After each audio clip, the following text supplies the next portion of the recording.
protesters and security forces clash as delayed election results triggers high tension in Zimbabwe. We'll take a closer look at the accomplishments of Sister Cities International. And in rural Malawi, medical tips are now just a phone call away. Africa 54 starts right now. Good evening, I'm Esther Gidoi. In for Vincent Makori. This is Africa 54. Zimbabwe is still on edge Thursday as the nation anxiously awaits the results of Monday's presidential election. A short time ago, Election Commissioner Kubani Moyo announced that the Electoral Commission will start announcing poll results within the next several hours. Security forces have clashed with protesters who are demanding to know who will be the country's next leader. In Harare, the clashes between protesters and police left 3 people dead, and afterward, authorities invoked a law formally calling on the army to help restore order. President Emmerson Mnangagwa is calling for an independent investigation of the violence while stressing the need for the nation to move forward together. Mnangagwa says his government has been in communication with opposition leader Nelson Chamisa to discuss ways to immediately defuse the situation. Chamisa and his opposition Movement for Democratic Change party are alleging cheating in the election and say Chamisa won the vote. Results from the parliamentary races have been announced, with the ruling ZANU-PF party winning a majority in that body. Tension is rising in Zimbabwe, and observers say this could be a key turning point for the Southern African nation. VOA's Anita Powell reports from Harare. With protests mounting in central Harare, Zimbabwe is living through the outcome of the most important election in decades. Results from Monday's presidential contest have yet to be released, though opposition leader Nelson Chamisa claims to have beaten President Emmerson Mnangagwa. Protesters did not give their names, but had plenty to say. You see, they're using military. How can a general be a president? I'm not going to vote for that government. It's full of military personnel. Army vehicles rolled down the streets in the afternoon, and live gunfire echoed throughout the city. Observers aired their concerns, with the EU and American observer missions noting that the longer the results take, the more tense this nation will be. I think there is growing frustration since the election day, which was largely peaceful and orderly, about the slowness with which the Zimbabwe Election Commission is producing results. The longer it takes for the Election Commission to produce those results, the greater the level of frustration and the greater the level of concern that the ZEC is not doing a neutral and impartial job.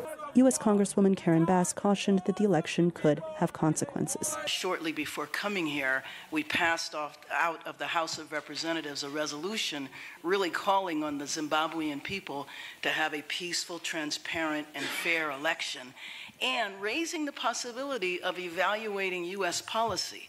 So that hangs in the air, and I hope that that is taken into consideration as the Zimbabwean people go through this process. But as the sun sets on an uneasy Harare, with soldiers patrolling the tense streets, much more than that is up in the air. Anita Powell, VOA News, Harare. According to the Zimbabwe Election Commission, 60% of the registered 5.3 million voters for this year's election were between the ages of 18 and 40. On the campaign trail, both ZANU-PF and the MDC worked hard to court the youth vote. Here in Washington, a group of young Zimbabweans gathered at the Young African Leaders Initiative Summit told VOA what they think is needed for Zimbabwe to prosper. It's been very nice to see women participating and young people taking up the mantle to participate, to lead.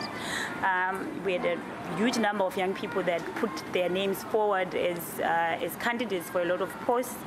Whether they will win or not is another issue, but that's one of the things that I actually believe will lead Zimbabwe to success. The fact that young people are beginning to get engaged in issues of politics, economics, etc. I think right now what Zimbabwe needs as a country is capacity building. You see, we have so many youths, we have so much potential in their various areas of calling, but what has been lacking has been the potential for them to showcase their talents, especially to the outside world. So right now I think Zimbabwe is getting to a point where people no longer necessarily rely on whoever is governing the country, but they actually rely on what they have within themselves.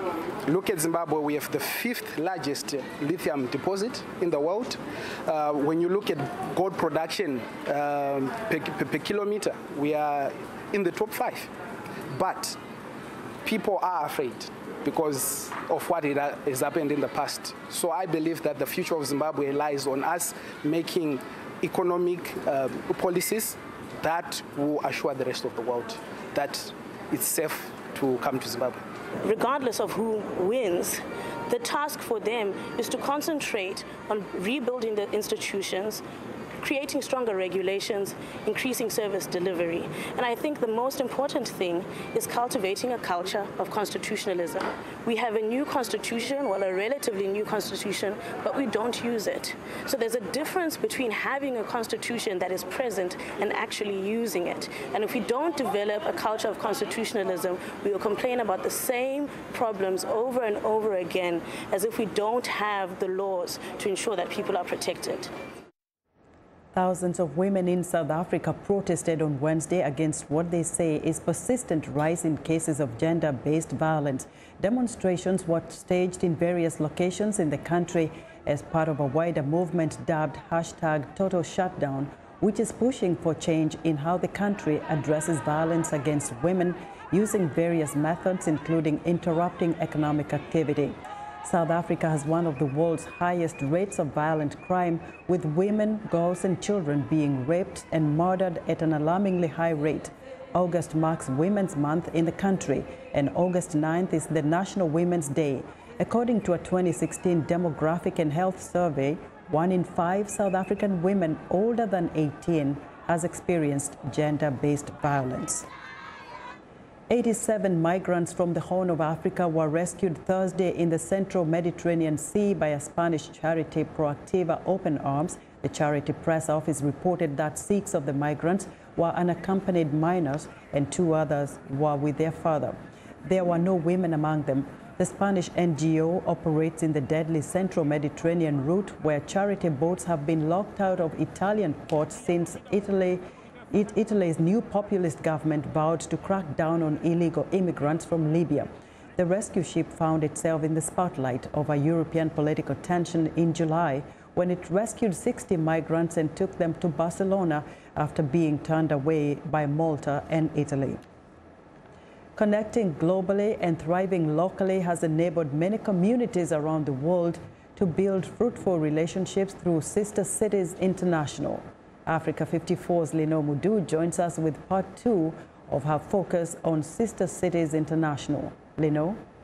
That's right, Esther. A program created in post-World War II era, Sister Cities International has created bonds between cities in the United States and around the world, with countless cultural and educational exchanges, as well as business partnerships. In part 2 of my discussion with Roger Mark de Souza, President and CEO of Sister Cities International, we discuss, among other things, how Sister Cities International has remained relevant over the years.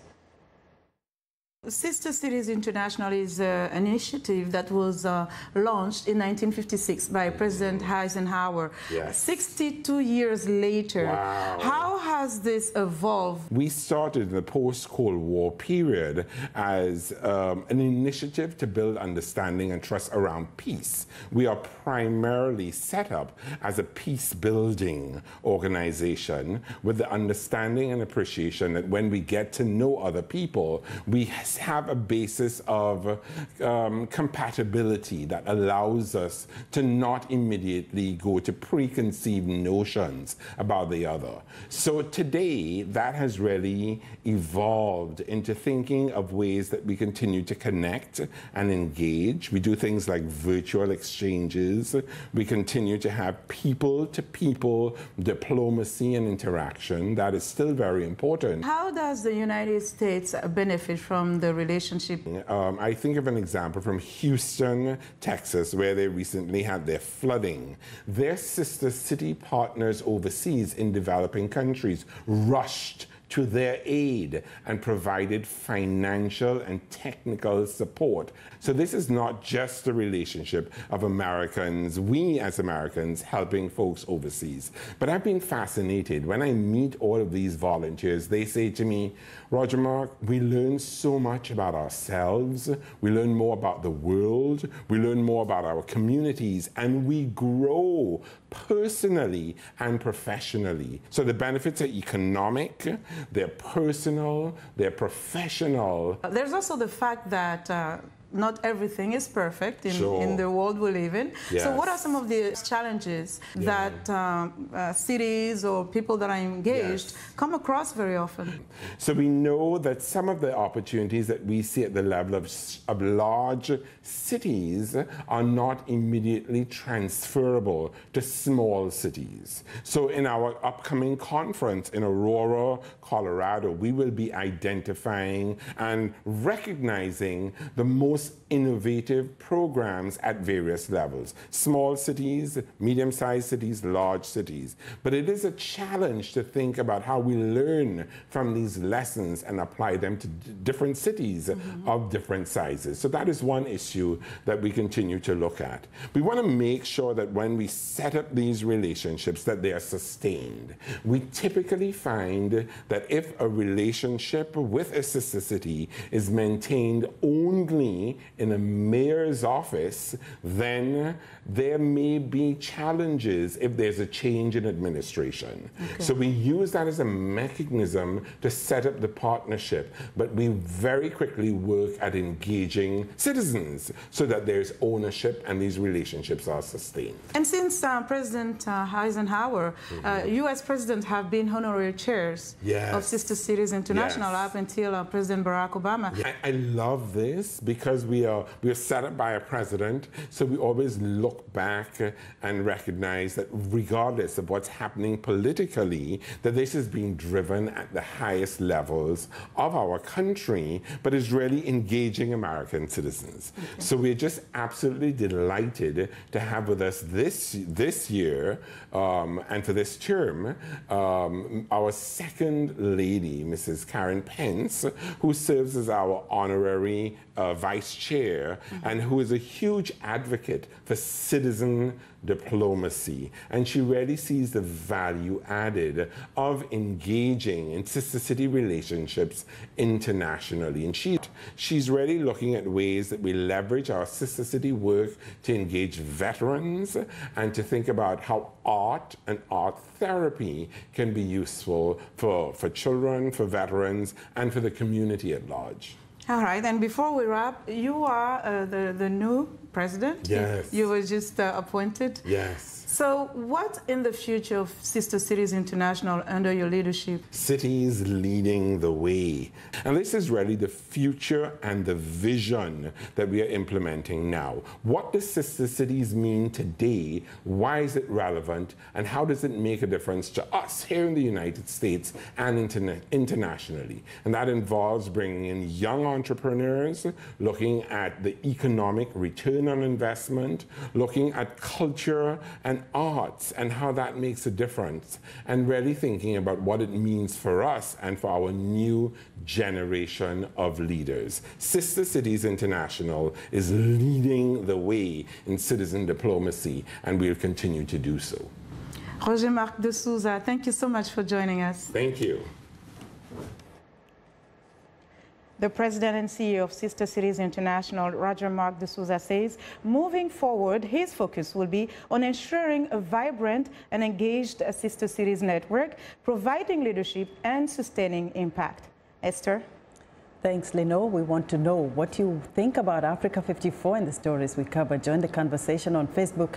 The address is Africa 54. We are also streaming our show live on Facebook, so check us out and share our show with your friends. Still ahead on Africa 54, Malawi uses mobile phones to promote maternal health. But first, a look at Thursday's headlines.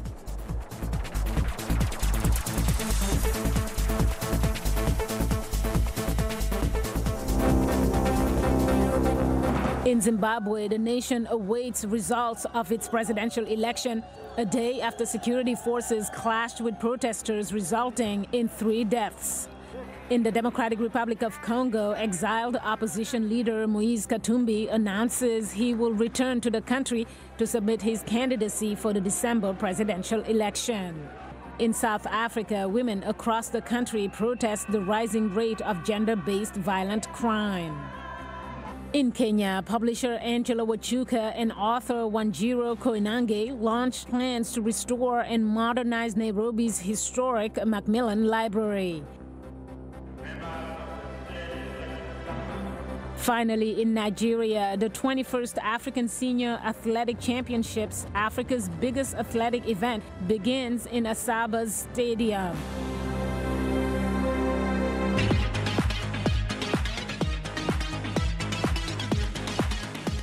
To the Democratic Republic of Congo, experts from the Congolese Health Ministry are due in the northern region of the country Thursday to coordinate a response to the latest outbreak of the Ebola virus. Officials confirmed 4 cases of the Ebola virus in the North Kivu province area of the Democratic Republic of Congo, a week after Congolese and UN health officials announced the end of a separate outbreak that killed 33 people in the country's northwest. There is no evidence yet suggesting the 2 outbreaks in the Congo are linked. The health ministry said there were 26 cases of hemorrhagic fever in the North Kivu province, including 20 deaths. 6 samples from these patients were tested and 4 tested positive for Ebola. Officials have said they now feel better prepared for Ebola outbreaks, in sharp contrast to the 2014 epidemic of the virus, which killed more than 11,000 people, mostly in Guinea, Liberia, and Sierra Leone. Australian researchers say for the first time, an entire city has been protected from the viral disease dengue. Over 4 summer seasons, researchers from Monash University released the Wolbachia-carrying mosquitoes, where they mated with local mosquitoes across 66 kilometers square in the Queensland tropical town of 187,000 people. The researchers say by spreading the bacteria Wolbachia, which hinders dengue transmission, the city has been dengue-free since 2014. The researchers believe their work could stop mosquito-borne diseases, Zika and malaria. The program is currently working in 11 countries and aims to deploy the Wolbachia mosquitoes in larger and poorer parts around the world. In Malawi, pregnant women and new mothers who live in remote villages are getting medical help thanks to a toll-free hotline and text messaging service known as Chipatala Chapafoni, or Health Center by Phone. Run by the nonprofit Village Reach, the program connects expecting mothers in rural areas with health workers. More pregnant women are receiving prenatal care and birth planning thanks to the medical hotline. Lamek Masina reports from Lilongwe. This health facility is a bridge between people who live far away from hospitals and health workers. But this is not a clinic, it's a call center. Hotline workers trained in maternal, newborn and children's health answer questions and give health tips to pregnant women and mothers of the newborns. We tackle almost all health problems, but mostly the cause we receive mostly focus on nutrition and sexual and reproductive health and HIV and maternal and child health. Yeah. The service Chipatala Chapafoni, or Health Center by Phone, makes medical advice just a phone call away. It was during the night when the body of this child became unusually hot. When I called the hotline of workers, they advised us to immediately seek help from the nearby health facility. When I went there, I was advised to buy medications for the child. He's now feeling well. Hotline workers are supervised by trained nurses to ensure quality medical advice. The center receives nearly 100 calls per day. Founded in 2011, it now includes infant health.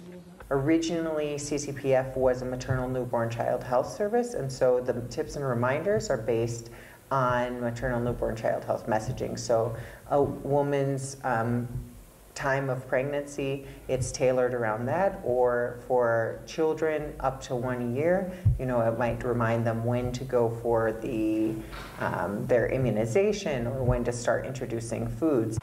Mobile networks provider Airtel Malawi supports the project. Our customers are given access to Call Chipata Chapa Phone hotline for free. And at the end of every month, we also broadcast messages to sensitize the customers that are not aware about this service, so that they can also benefit from it. With more than 70% of Malawi's villages at least 20 kilometers from the nearest hospital, the government plans to incorporate the call center into its national health system within a year. Lamek Masina for VOA News, Lilongwe, Malawi. And that's our health report for today. To stay in touch, find me on Twitter at Linor Mudu. Esther, back to you. Thank you, Linor. Be sure to watch Linor Mudu's health reports every Tuesday and Thursday right here on Africa 54. As we mentioned earlier, young African leaders from 48 countries in the United States for the Mandela Washington Fellowship Annual Summit. They are training and networking across the civil enterprise and public sectors. As Africa 54's Heidi Adams-Fitzpatrick reports, U.S. officials say supporting the next generation of African leaders is in America's interest. With nearly 2/3 of Africans below the age of 35, U.S. officials say this generation's success is crucial to good governance and economic development on the continent. Senator Chris Coons told fellows at the Young African Leaders Initiative that this is a unique opportunity to invest in their own future. This is your chance to then know who you are, be reminded who you are, what it is in your family or your faith or your community that pulls you to serve, and go back and be connected to each other and to who you really are and to a sense of future and commitment. In the Senate Foreign Relations Committee, Coons says he is working on legislation to improve U.S. development financing. China and the Scandinavian countries and France, UK, Germany all do more than we do in development finance. If this bill becomes law, it will double the amount of resources the United States put into development finance. It will strengthen our ability to take equity positions, to do loans in local currency, to issue diaspora bonds, to connect the African diaspora in the United States to development opportunities on the continent. 700 young African leaders are in Washington for the program, which includes training at U.S. universities and businesses. In a video message to the Washington summit, presidential daughter and senior advisor Ivanka Trump said the program's goals match U.S. interests in Africa. The Trump administration places entrepreneurship, leadership, and innovation at the very heart of our economic agenda. She says President Trump backs an emerging generation of Africans committed to innovative leadership. Initiatives like YALI are critical to ensuring global stability, peace, and economic prosperity as they seek to prepare our future leaders at home and abroad to succeed in the modern economy and provide equal opportunities for women and men to reach their full potential in Africa and around the world. This year's YALI Summit marks 100 years since Nelson Mandela's birth and is focused on living Mandela's legacy with a commitment to promoting equality and standing up for justice in the face of adversity. Heidi Adams-Fitzpatrick, VOA News, Washington. 3D printers are being used extensively in industry research, teaching and hobbies, printing with metal, plastic, and even edible materials such as dough. Researchers at Carnegie Mellon University in Pittsburgh are experimenting with another kind of 3D printing with yarn. VOA's George Butich has the details. Industrial-sized knitting machines rarely do custom, one-of-a-kind jobs. They tend to run these very massive numbers of, 5,000 sweater minimum or whatever. But these machines can do much better. With a machine like this, that's not a hardware limitation at all. It's primarily a software limitation. PhD student Leah Alba, a researcher at the Textiles Lab at Carnegie Mellon University, says with a more sophisticated programming, knitting machines can produce some very complex items. This is, of course, just one very long tube that has been bent a bunch of times, and that is specified in that program. Using elastic stuffing and built-in strings called tendons, it's even possible to knit elements for soft robots. This is a gripper. It's the first thing any soft robotics project has to make. Or fancy textured garments. This is something that I ended up doing a lot of the programming for it by hand. Alba says that on a personal level, she's interested in how to get people to think of digital machines in creative ways, as opposed to seeing them as something not fun to work with. We say, you give us a object, same kind of file format as you would use for any other 3D printing process, and we will do our best to knit it. Alba says much of the 3D printing boom has been the result of wider access to editing software. Knitting machines are not difficult in the sense that they only do a very small number of things, but coordinating those things to happen at the right time, at the right speed, etc., is hard to think about. 3D knitting of perfectly fitting items could one day see extensive applications, from garments to soft robots to spacesuits. George Putich, VOA News, Pittsburgh.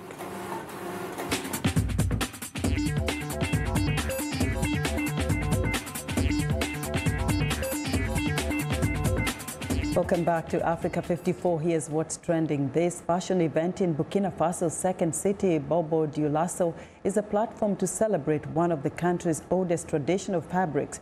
The Kokodunda, the art of Kokodunda, has existed for thousands of years. It was common in the ancient kingdoms in the region and was an integral part of the cultural and religious life. Still, the resurgence of the traditional fabric faces obstacles, with more locals preferring Western styles and cheaper imports from countries like China. And finally, a Kenyan entrepreneur wants rural goat farmers to say cheese. Goat cheese could be the solution for thousands of farmers who struggle to keep milk fresh in Kitale, an agricultural town in Western Kenya. That is the advice from Patrick Wasike, an entrepreneur trying to popularize cheese making in the region. Wasike learned the skill from a Dutch couple in neighboring Uganda, where they were running a training program. Wasike sells his Just Natural product to local shops and restaurants.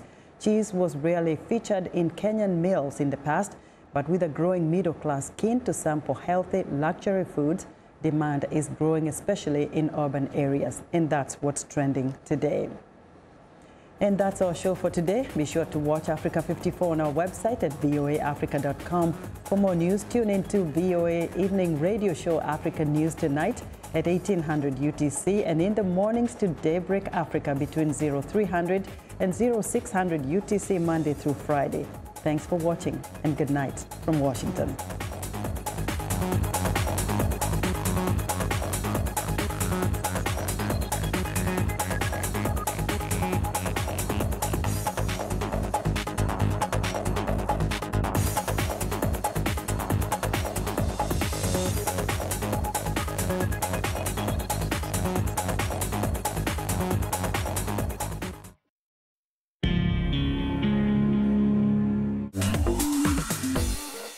Welcome to English in a Minute. Today's episode won't cost you anything. Freebie. Let's see what this one is about. Anna, I love my job. Oh yeah? Why is that? I get so many freebies from the bands I write about. CDs, t-shirts, water bottles, even tickets to see them perform. Wow. The only freebie I ever got from my